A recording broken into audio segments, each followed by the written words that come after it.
وأنزل الهدى والفرقان والقرآن والسنة ليبين للناس من الظلمات إلى النور أشهد أن لا إله إلا الله وحده لا شريك له وأشهد أن محمدا عبده ورسوله صلى الله عليه وعلى آله وصحبه وسلم. قال الله جل وعلا يا أيها الذين آمنوا اتقوا الله حق تقاته ولا تموتن إلا وأنتم مسلمون. أما بعد، فقال النبي صلى الله عليه وسلم فإن أصدق الحديث كتاب الله وخير الهدي هدي محمد صلى الله عليه وسلم وشر الأمور محدثاتها فإن كل محدثة بدعة وكل بدعة ضلالة وكل ضلالة في النار. Jemaah sekalian, ikhwah akhwat yang senantiasa dimuliakan dan dirahmati Allah Ta'ala, alhamdulillah kita bersyukur kepada Allah. Pada kesempatan kali ini kita dipertemukan kembali. Tidak lain adalah nikmat yang luar biasa besar. Nikmat salah satunya adalah nikmat al-farah, nikmat kesempatan kita bisa duduk dalam sebuah majelis, dalam sebuah halaqah ilmu. Dan semoga pertemuan ini senantiasa Allah berikan kebaikan dan memberikan syafaatnya kelak di hari kiamat. Amin.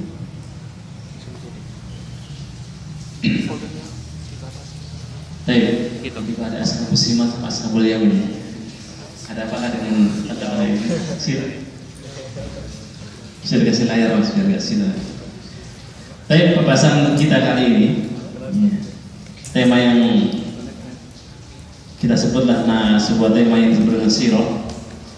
Mungkin tadi disampaikan adalah kita mengambil faedah dari perjalanan hidup sahabat Nabi Shallallahu Alaihi Wasallam, Khalid bin Walid radhiyallahu taala anhu.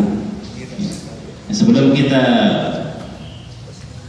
ke faedah daripada kisah hidup beliau, barangkali sedikit kita menengok tentang sejarah atau sedikit tentang geografi Khalid bin Walid radhiyallahu taala anhu. Nah, Khalid bin Walid ini memiliki nama julukan atau kita sebut nama kunyah, yaitu Abu Sulaiman Khalid bin Walid Ibnu Mughirah, dan salah satu di antara nasab beliau, nasabnya Khalid bin Walid ini masih ada garis keturunan dengan Rasulullah Shallallahu Alaihi Wasallam. Ketemunya adalah di nasab Murrah. Jadi kalau kita rekatkan nasab beliau ke bawah, itu nanti ketemu bin Murrah bin Ka'ab. Di situ ketemu dengan nasab Rasulullah Shallallahu Alaihi Wasallam, atau bahasa kita kakek ketujuh dari beliau ketemu dengan nasab Rasulullah Shallallahu Alaihi Wasallam. Maka sebagian para ulama menyebutnya bahwasanya beliau ini masih salah satu di antara rentetan keluarga daripada Quraisy, Murrah, yang disebut oleh para ulama masih keluarga Rasulullah Shallallahu Alaihi Wasallam dari garis kakek yang ketujuh. Begitu pula ibunya. Jadi kalau kita lihat dalam sejarah, ibu daripada Khalid bin Walid ini juga masih ketemu dengan garis keturunan Rasul, yaitu disebutnya adalah salah satu di antara ahli sirah mengatakan bahwasanya Ummul Mukminin Maimunah binti Harithah radhiyallahu taala anha itu masih salah satu di antara ketemunya dengan ibunya Khalid bin Walid yang bernama Lubabah binti Harith. Jadi kalau ditelusuri bahwasanya Khalid bin Walid itu masih ada darah daripada darah keturunan Murrah bin Ka'ab, yang itu naik ke atas terus ketujuh sampai kemudian ke Nabi Shallallahu Alaihi Wasallam. Adapun ketika kemudian ke Murrah, kemudian ketemulah Khalid bin Walid, radhiyallahu taala anhu. Ya hitungannya beliau termasuk masih di antara garis keturunan siapa? Orang-orang yang hebat. Nah, Khalid bin Walid ini salah satu di antara penjelasan di antara sirah bahwasanya disebutkan oleh para ulama tentang keadaan jati diri beliau, bahwasanya beliau ini memiliki salah satu karakter yang berbeda dengan orang lain.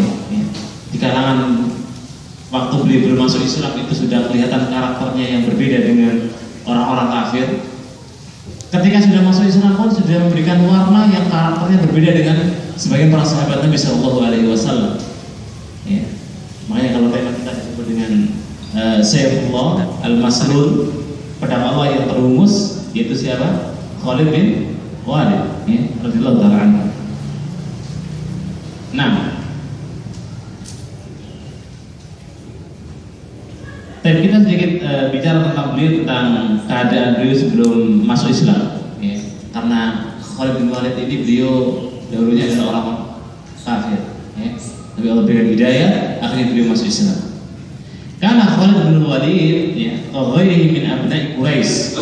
Kata para ulama sirah mengatakan bahwasanya Khalid bin Walid ini sebagaimana layaknya orang-orang Quraisy jahiliyah dulu, ya. Layaknya sebagaimana orang-orang Quraisy yang mu'ahidan lil Islam, mu'adiyatan, bahwa memiliki sifat karakter yang sangat membenci tentang Islam.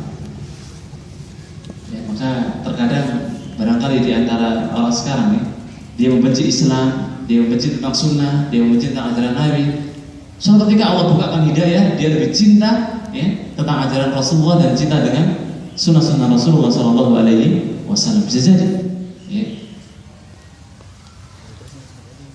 Bahkan Khalid bin Walid ini kalau mendengar nama Rasul ketika beliau masih kafir, ya, kalau ibaratnya kucing sama tikus, ya, langsung kemarahan Khalid bin Walid ketika mendengar Rasul atau mendengar Nabi atau mendengar kata Nabi Shallallahu Alaihi Wasallam disebutkan di hadapannya, maka langsunglah orang kafir itu dipenggal kepalanya.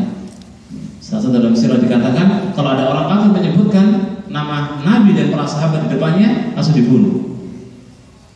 Ya, kurang apa juga nih keganasan dan ngerinya beliau ketika di saat itu sebelum masuk Islam. Wal muslimin alladzi amanu bihi wa nasaru, dan orang-orang muslim yang dimana dia beriman kepada Allah dan orang-orang yang menolak, ya, agama Allah, mereka akan mendapatkan peperangan yang sangat besar, ya, oleh Khalid bin Walid. Maka siapa yang beriman pada Rasulullah SAW, maka Khalidlah yang di garda paling depan untuk membunuh mereka. Ya, luar biasa. Sadid tahamul alaihi, memiliki karakter yang sangat bengis terhadap orang-orang Muslim di waktu itu, ya, sebelum beliau masuk Islam. Pemanfaatnya faqad kana harisan ala muharabatil Islam wal muslimin, dan memiliki salah satu ide-ide yang cemerlang untuk membuat strategi bagaimana menghancurkan kaum muslimin sebelum beliau masuk Islam.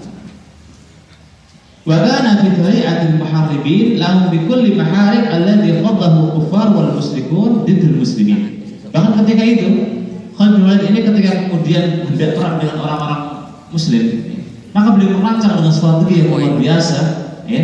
Jangan sampai orang-orang kufar itu kalah.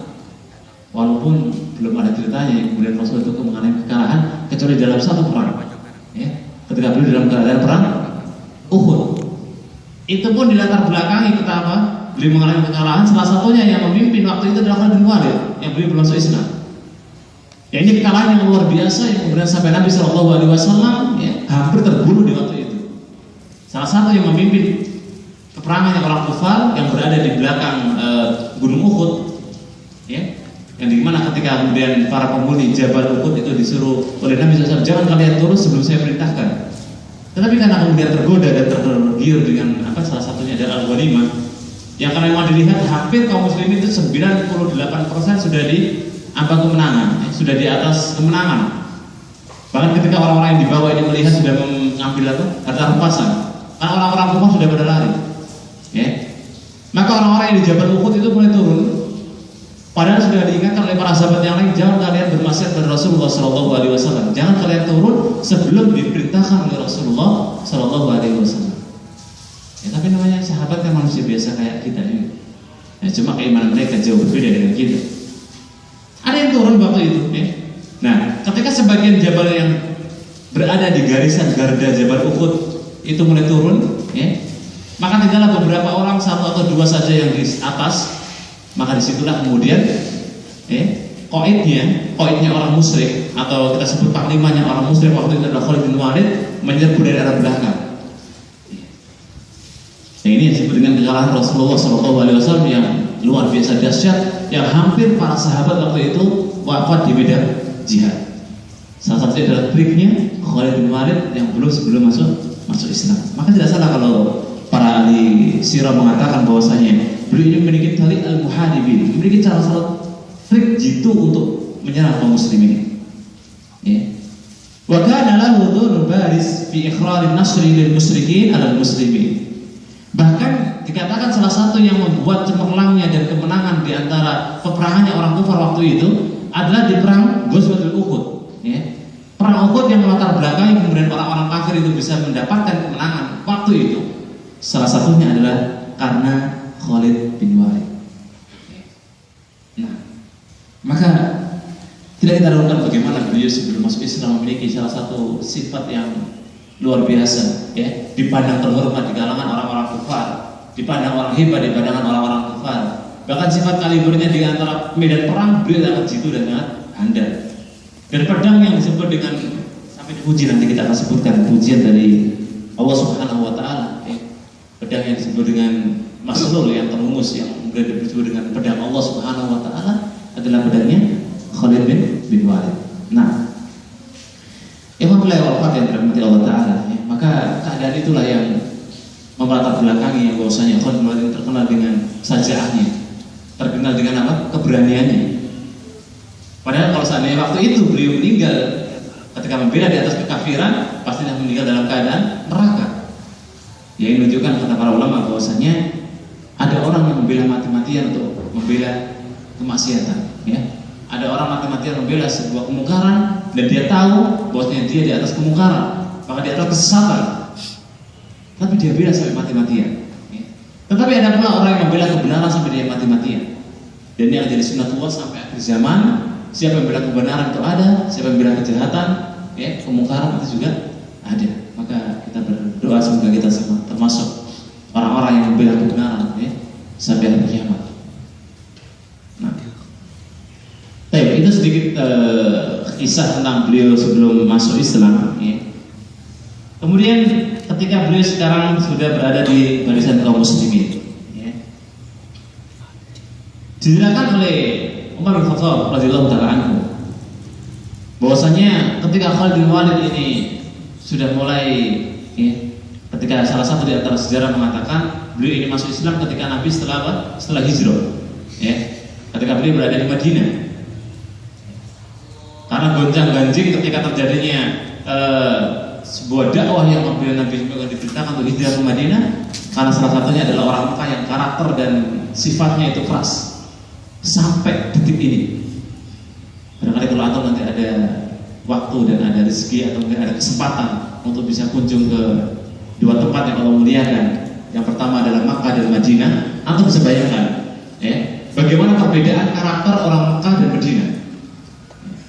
Waktu kita tahun 2010 waktu bandingan pemimpinnya di sana, antum kalau mungkin, ya, contohlah misalnya buka puasa. Waktu saya buka puasa di sana, bayangkan buka puasa di Madinah dan buka puasa di Mekah. Orang Mekah itu kalau ngasih makan buka, ya, atau duduk nih menjelang buka, siapa untuk buka puasa.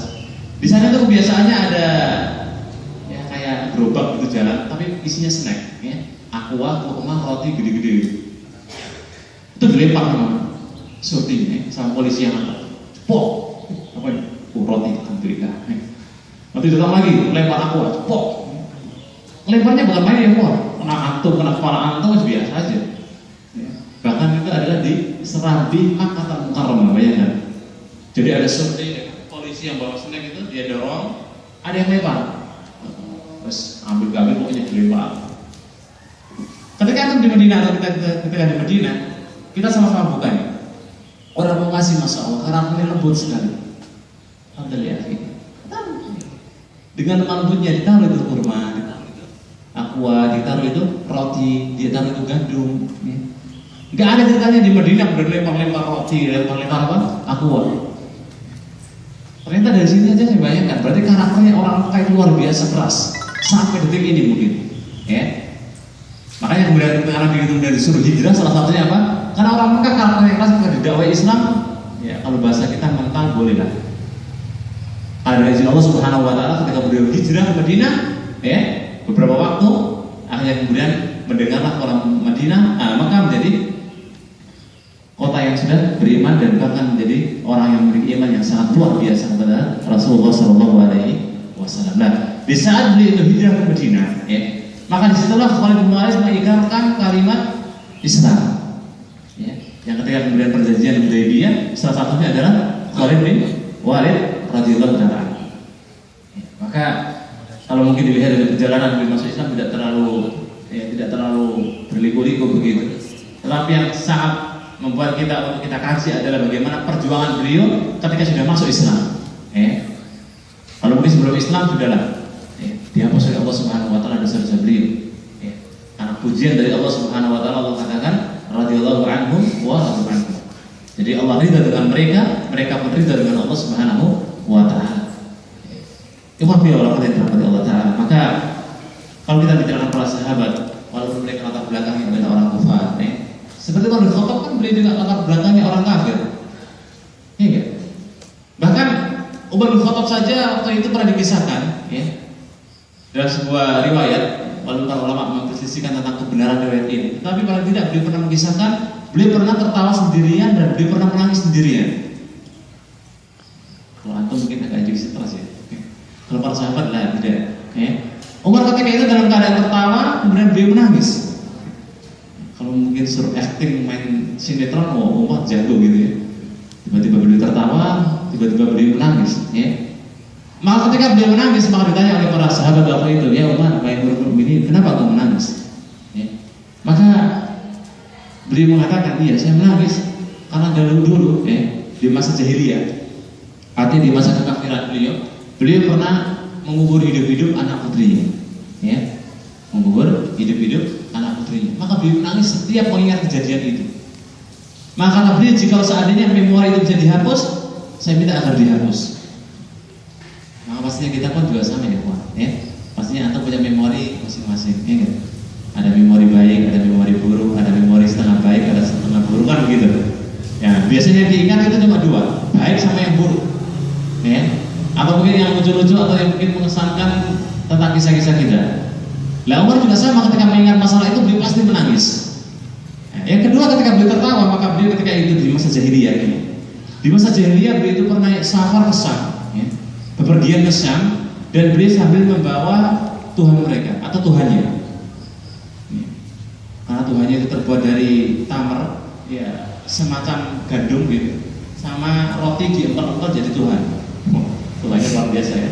Tuhan itu terbuat dari gandum sama roti. Ya. Ketika beliau dalam keadaan perjalanan ke Syam, lapar, mau dimakan gak berani. Tuhannya, ya kan? Tapi dalam keadaan lapar seperti ini, aku menjadi halal, ya kan? Bangga aja halal, apalagi cuma Tuhannya terbuat dari roti kan. Akhirnya Allah mencoba makan dikit, gitu kan? Akhirnya berjalan lagi, lapar lagi, cicipin lagi sedikit, jalan lagi, lapar lagi, cicipin sedikit. Akhirnya lama-lama apa? Tuhannya habis.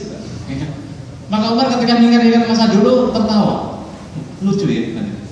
Dulu saya punya Tuhan, saya makan diam saja. Jadi Tuhannya kok gak marah? Saya gak diadab, saya gak berdosa. Bahkan sampai habis pun tidak dimarahi. Nah ketika mengingat itu dia pasti tertawa. Ternyata orang kafir itu lucu, gitu kan? Ya. Setiap Tuhan yang terbuat dari gandum atau mungkin terbuat dari batu didudukin itu pun diam saja. Ya. Maka di saat itulah beliau bagaimana masa jahiliyah itu kadang-kadang ada yang membuat beliau tertawa, ada yang bikin menangis. Maka Khalid bin Walid radhiyallahu ta'ala anhu, beliau bersama. Di saat beliau masuk Islam, ya, maka beliau ingin membayar semua fenomena kejadian yang pernah beliau lakukan ketika beliau masa jahiliyah. Walaupun ingat, ketika beliau sudah mengikrarkan kalimat syahadat, semua dosa-dosanya dihapus. Ya, itulah kualitas dari kalimat syahadat, asyhadu an la ilaha illallah wa asyhadu anna muhammadar rasulullah.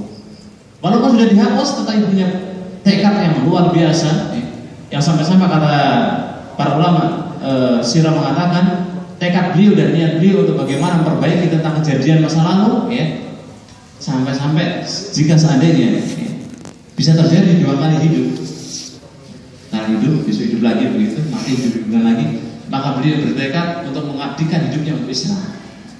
Karena seakan-akan kata beliau, saya tidak pantas dan tidak cukup beramal, ya, mengamalkan amalan Islam kalau masih mengingat masa-masa jahiliyah. Nah,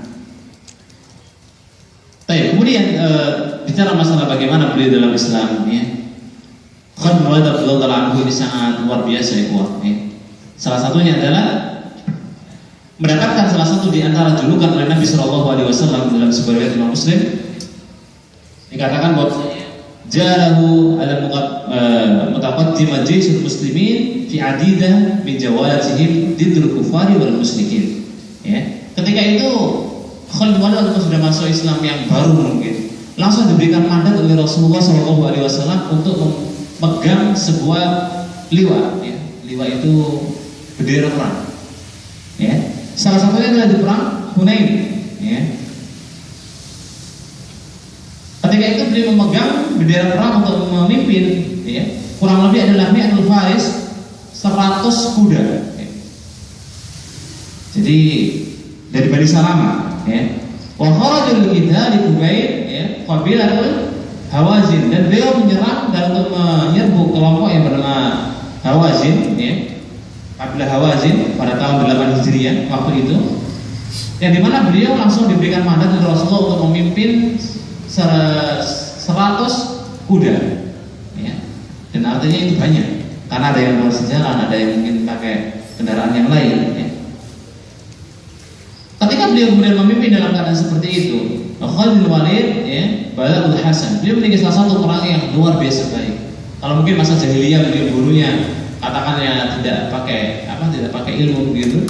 Ketika beliau masuk Islam, ya, maka beliau membunuh dengan pembunuhan yang luar biasa baik.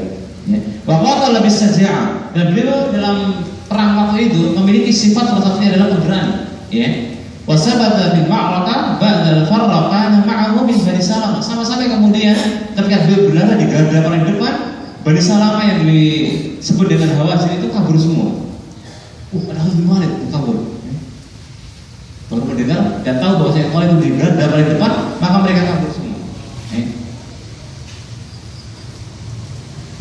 Wadalla yuqatilu, ya, bisara'a wal butula, dan beliau itu senantiasa terus dalam keadaan perangnya itu penuh dengan apa? Berapi-api dan penuh keberanian, ya. Sampai-sampai saja seandainya beliau kena jaroh, ya. Kenapa? Luka. Beliau tidak perhatikan itu luka, ya. Dia kena luka 1, 2, 3, biarkan saja. Pokoknya beliau di garda paling depan, ya. Kata para ulama sirah mengatakan ketika Khalid bin Walid itu berada dalam medan perang, pilihannya cuma 2, menang atau mati. Ya. Di garda yang paling depan cuma ada 2 opsi. Mati di medan perang atau menang. Kalau kita gimana ya? Kayaknya mikir-mikir dulu ya. Oh, jihad itu bukan perkara yang gampang ya, kok. Antum pernah megang panah? Lihat sering ya. Bedil, tembak. Oh, jangan dianggap ya, kok. Wah, aja bawa panah itu sekali pernah latihan. Di tangan ini kalau nggak pernah dilatih dan tidak pernah dicoba, biasanya antum langsung melupas itu. Baru panah yang berasa itu, belum panah yang benar-benar panah. Jadi kalau belum pernah latihan dan belum dilatih, biasanya antum melupas langsung kelihatan kulit antum. Begitu pula antum pakai apa? Senjata, ya kan? Makanya orang-orang Suriah, orang-orang Palestina yang mereka jihad fisabilillah. Yang mereka jihad fisabilillah bukan main-main ya, kok. Fisik mereka kuat, ya. Karena bawa beban yang luar biasa berat. Nah, Khalid bin Walid beliau ini berada di garda paling depan dalam rangka untuk apa? Untuk membunuh musuh-musuhnya. Atau yang kedua adalah syahid di jalan Allah Subhanahu wa Ta'ala. Kemudian beliau juga ketika itu pernah memimpin perang di Bani Mustolaq, ya, pada tahun 9 Hijriah. Dan Nabi Shallallahu Alaihi Wasallam pernah mengutus Khalid bin Walid, ya, fi arba'u mi'atin wa isrina farisan, pernah mengutus kurang lebih ada 400, ya, 20 kuda dipimpin oleh beliau, ya.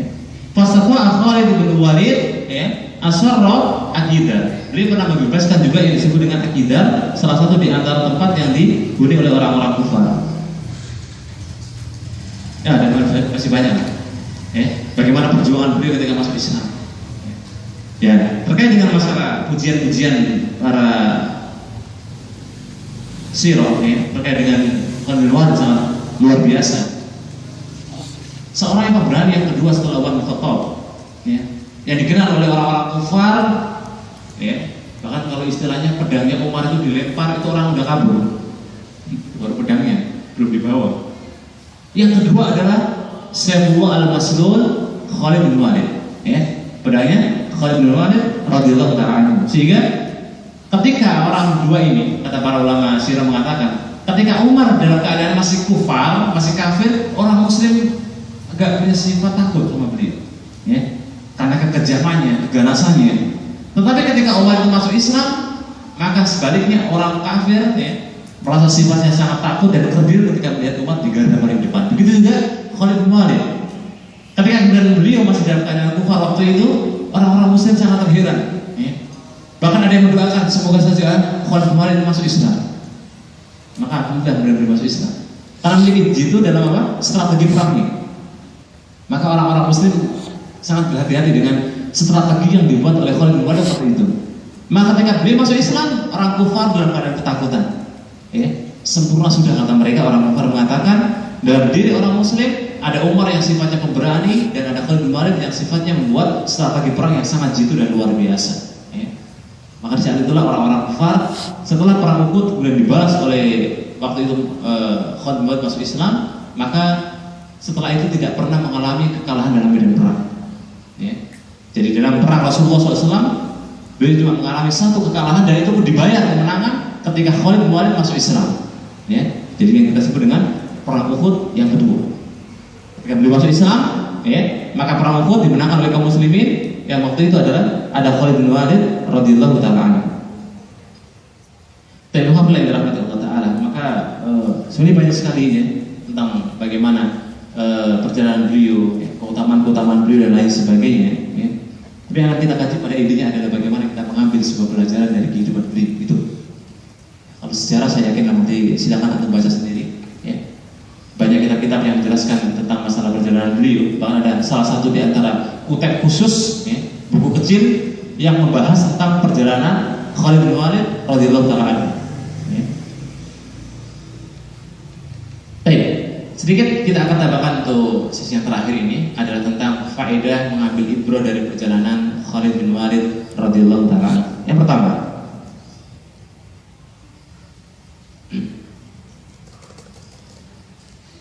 perlu kita teladani dan perlu kita tiru adalah sifat butulah, ya. Sifat butulah itu adalah sifat saja'ah, sifat pemberani. Sebagai seorang muslim, maka sifat butulah ini dibutuhkan dan sangat dibutuhkan. Bagaimana kita sikapnya berani terhadap orang-orang kufar, ya. Makanya salah satu di antara ayat yang mengatakan bahwasanya orang-orang muslim, ya, itu salah satu karakter dan sifatnya adalah asyidda walal kufar, ruhama walal muslimin. Mereka punya sifat yang sangat tegas, sangat keras, ya, terhadap ideologi orang kufar, ya. Tetapi mereka punya sifat lemah lembut terhadap kaum muslimin. Maka salah satu di antara yang mungkin kita sebut ideologi orang-orang kufar, ya, mungkin kalau mungkin di zaman kita, salah satu yang mungkin ngetren adalah barangkali selamat Natal, ya, perayaan-perayaannya orang-orang kufar, peringatan-peringatannya orang kafir, ya. Maka disitulah kita harus punya sifat tegas, ya, punya sifat apa? Pemberani untuk menentukan. Kalimat lakum dinukum waliyadin harus berlaku di situ.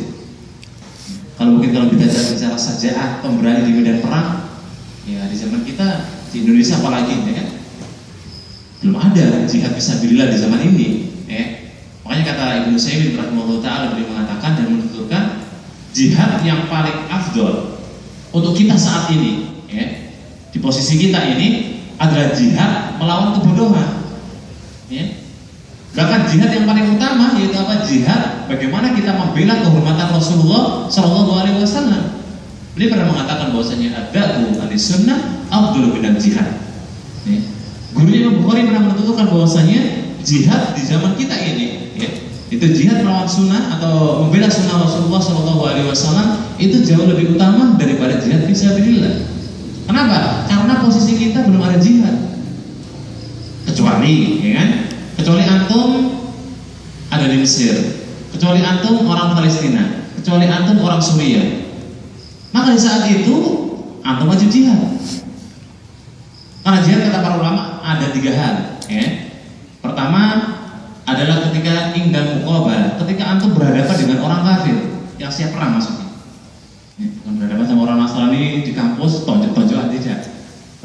selanjutnya adalah ketika antum berhadapan dengan orang kafir, yang dia mana orang kafir ini sudah berhadapan, sudah perang. Jangan antum kabur. Ada orang kafir ya, kabur aja. Ya. Itu yang pertama. Yang kedua adalah apa? Ketika antum diserang. Jadi misalnya Indonesia diserang oleh orang Amerika misalnya saja. Wah, dibombardir gitu ya. UGM ditembakin, dodor, ya antum semampu kita untuk kemudian pernah melawan mereka. Jangan dulu di kampus, pojokan sembunyi. Atau mungkin antum malah kabur. Wah, kabur aja lah ke Sulawesi. Lebih aman. Atau mungkin kamunya ada yang dari Sumatera, kabur ke Sumatera. Di saat itu kita wajib jihad. Ya. Ketika apa? Diserang oleh orang-orang kafir. Dan yang ketiga, apa? Inda ma'amaral mu'minin. Ketika antum diperintahkan oleh pemimpin kaum muslimin yang sah. Di sini artinya adalah diperintahkan oleh siapa? Pak Jokowi misalnya. Ya, diumumkan misalnya. Diumumkan pada seluruh masyarakat Indonesia, wajib kalian jihad fisabilillah sekarang. Wah, maka berangkat sekarang. Ya. Nah, dalam tiga keadaan seperti ini, posisi kita sebagai seorang muslim wajib untuk jihad fisabilillah. Dan situlah munculnya sejarah. Ya mungkin yang sekarang mungkin barangkali yang siap nggak siap harus kita hadapi adalah makar, tipu daya daripada salah satu akidah Syiah. Itu yang harus persiapkan sekarang. Ya, orang-orang Syiah ini sekarang sudah masuk dalam barisan kaum muslimin. Jangan dikira ya kawan. Jangan-jangan di sini ada Syiah. Mata-mata begitu sebagai jasus yo nggak apa-apa, ya kan? Pulang-pulang mungkin misalnya disembelih gitu ya. Habis itu antum satu-satu ya, sering pengajian diingat-ingat, oh yang pakai kacamata itu ya, oh yang pakai baju ini kayaknya sering rajin ya. Maka orang-orang Syiah yang kita katakan di Indonesia ini sudah mulai, ibaratnya kalau dikatakan kayak mulai masuk di pembuluh darah pelan-pelan itu. Nah ketika mereka sudah masuk dan mereka sudah banyak, itu tadi gorok satu-satu.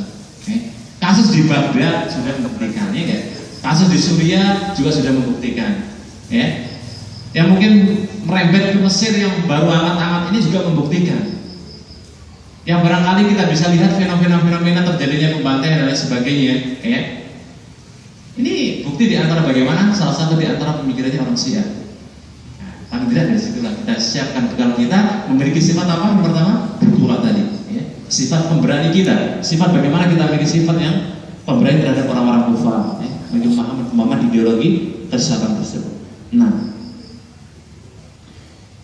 ya kedua yang perlu kita teladani dari sifat dan karakter daripada Khalid bin Walid, yang pertama betulan, yang kedua adalah istiqomah ala ta'ah. Beliau ini memiliki salah satu sifat istiqomah di atas ketaatan kepada Allah Subhanahu Wa Taala. Di sisi lain beliau terkenal dari sisi perangnya, iya. Tidak ada orang yang meragukan tentang bagaimana karakter Khalid bin Walid terkait dengan perang. Siapa yang meragukan